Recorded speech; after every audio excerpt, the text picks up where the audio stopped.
You're listening to a segment of the Inside Rock podcast on IWW Radio, Niagara Falls. Go to jabberguys.com to hear the full episode, as well as other Inside Rock episodes with Oat, Queeks, and Cha, the Jabberguys.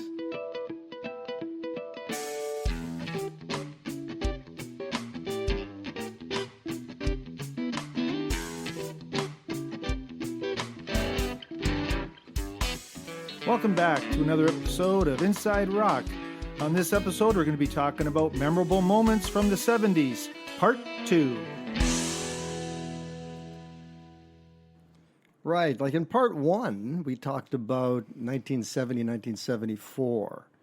This time it's 75 to 79, but I think we overlooked a few things in our first episode, right? It's not that we overlooked it. We didn't give them enough credit. There's some artists that we just kind of skipped over that were really at the top of their game. Yeah, I mean, the 70s jam-packed full. I mean, we're going to try to at least touch on everybody. But, you know, you wanted to focus on bringing somebody forward that we kind of... Yeah, David Bowie, man. David Bowie, yeah, absolutely. David Bowie. I mean, Ziggy Stardust. I mean, that album alone is probably one of my favorite albums from the 70s. And the Spiders from Mars. Yeah, that's right, Ziggy Stardust, yeah. So, I mean, he nailed that character. But he eventually refused to play the character after about, 1974? I think it was. Yeah, I mean, he was big in the UK with that character. He still didn't really hit the top in the US yet, and that came later. Wow, great album. Great album, and Bowie absolutely nailed that. So, so we want to give kudos to Bowie. I mean, we skipped over that, and when we were in 1972, right? Yeah. I mean, it sounds like Suffragette City, Changes. It's Odyssey. Funny you say Suffragette City. Yeah. Suffragette City was not the biggest song on that album at the time. Like it was really just a B-side to a record. Did you know that? I didn't know that. Yeah, it wasn't even released as a single. It was a B-side. Well, in university, we would all be riding in the car, the song would be coming on, and we'd all wait for that one line. Wham, bam, thank you, ma'am. Absolutely, yeah. Everybody would yell it out. It just became, it was a tradition. Don't get me wrong. I love Suffragette City. But, I don't think he even thought it was going to be as big as it was eventually. Yeah, great tune. Yeah, well, I mean, he was part of that whole thing you called glam rock in previous episodes. Quit saying I called it glam rock. Yeah, you called it glam rock is a thing, man, and it was... Well, you brought it up. I'm looking at Cha now. Cha's thinking out of hell. Yeah, you guys having fun? You know what? Can I say something? Yeah, jump absolutely. in. Yeah, I don't like Bowie. Whoa! Oh, you don't like Bowie? Nah. Okay. He doesn't like the Beatles, and he doesn't like Bowie. Well, explains a lot about him, doesn't it? Calm down. Man, come on. I can appreciate some Beatles tunes. I can. I can appreciate, of course. I can. Two of the most successful songwriters in music history, Lennon and McCartney, and you can appreciate some of it. Whatever. Whatever, Russ.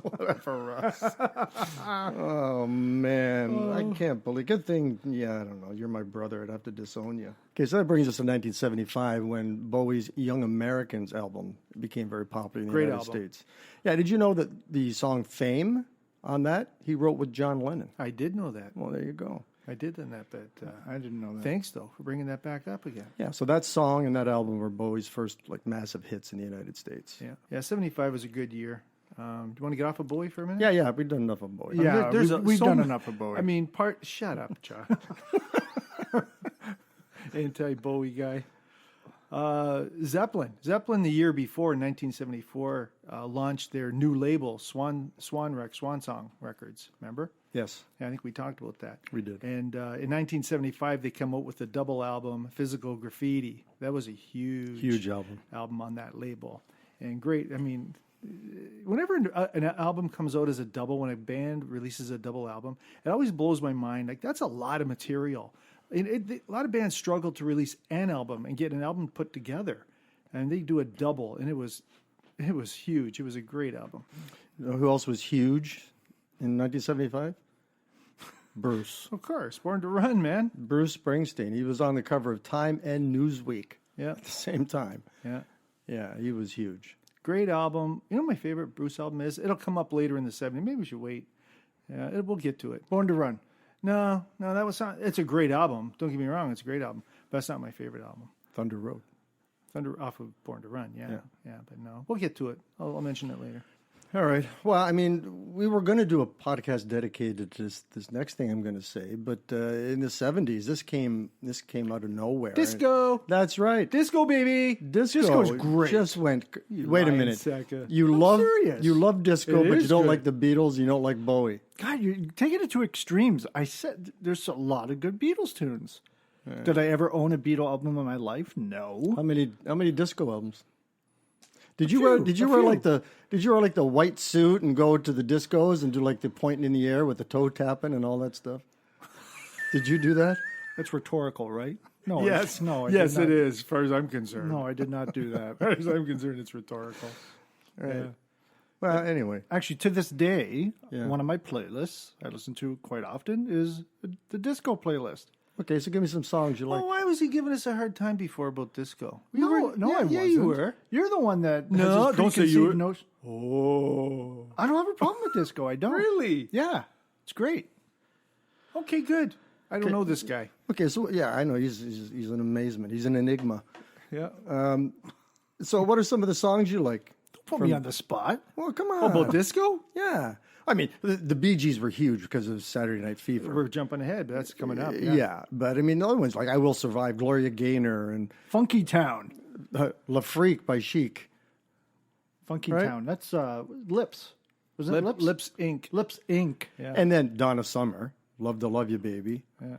You mean? And all the disco stuff had like sexual undertones.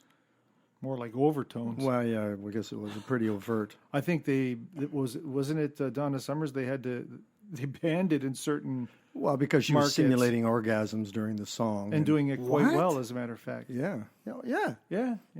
Really? I got the 12-inch single. That's what she said. 12-inch single. That's what she said. Anyway, I don't know about you guys. I'm getting kind of turned on here. Talking about disco. well, Casey and the Sunshine Band. Awesome. That's the way I like it. Yes. I'm just saying that's the name of the song. Is this getting awkward? I just bought the KC vinyl. KC's Greatest Hits. KC and the Sunshine Band. I just grabbed it. Yeah. It's good stuff. How about? No, I'm not even going to mention that one. Well, you got it now. Spank by Jimmy Bohorn. What's going on? Bark Like a Dog for Me by who? Well, no, Donna Summer had a bunch of them. You know, Bad Girls, Hot Stuff. I mean, she was MacArthur Park. Anyway, there's a ton of disco songs throughout the 70s, and it was a whole movement. I mean, discos were the places to be, and people were going out to discos. It was the best. Yeah. It really was. You had to wear the Platform shoes. I still remember that picture of you. I think we mentioned this before. I was at work. You were at work. You had picture this. You had the straight long hair covering half of his face. Uh-huh. You had the dark navy blue long sleeve shirt with the white bow tie and plaid, like red and blue and white plaid pants and platform shoes. Yeah, so what's the problem? What are you talking about? You wore that like 2 weeks ago. You know what? And who was it that made copies of that picture when I got married and put it on everybody's table? I think that might have been me. I think it probably was you. Yeah. Yeah. Yeah, it was horrendous. Yeah. I thought it was pretty cool. Well, you strutted around like you were hot stuff, man. I was, baby. I know. Okay.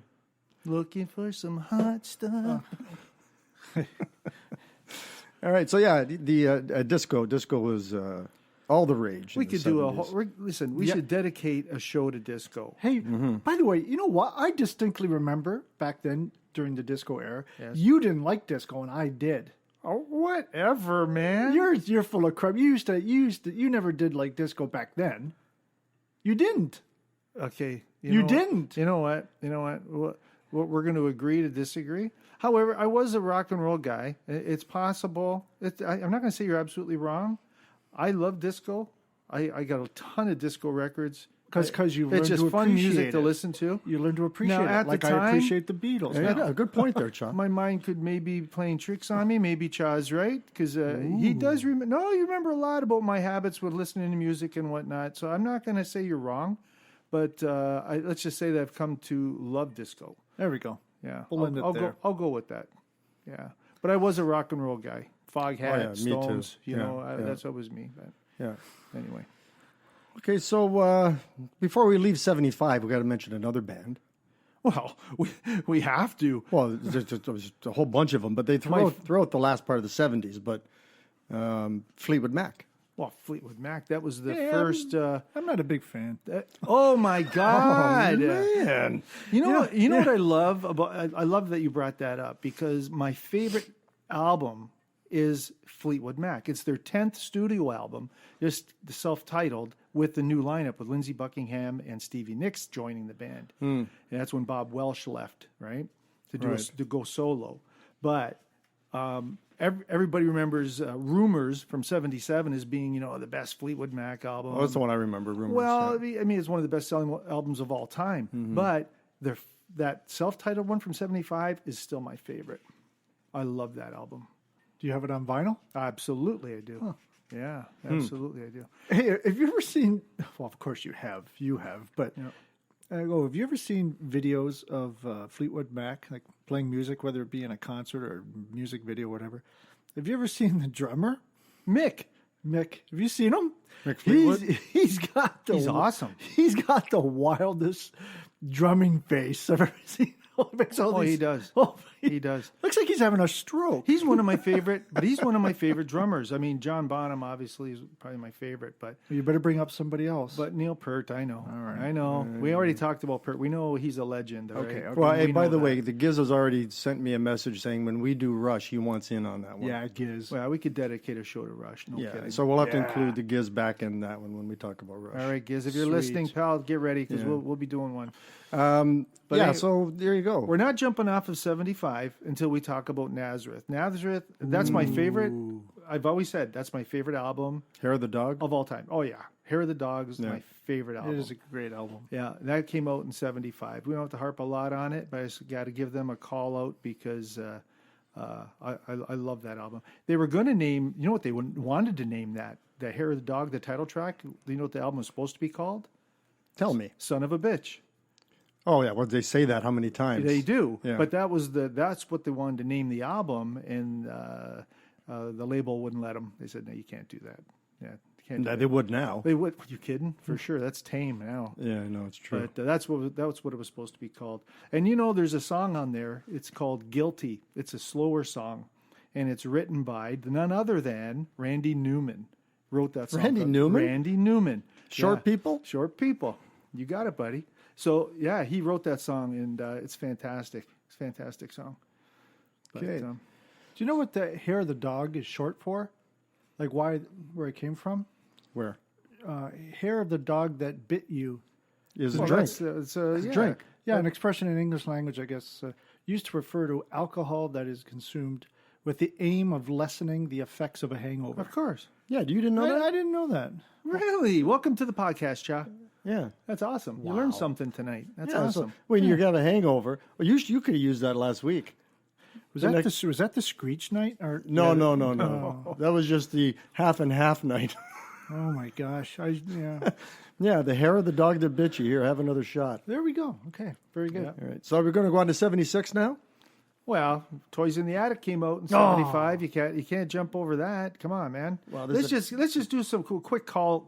Okay, go ahead. That was my first album, by the way, I ever bought in my life. Toys in the Attic? Yes, first album. So proud of it. And I never had to worry about buying albums because you always did. I was always sponging off yours or playing your albums.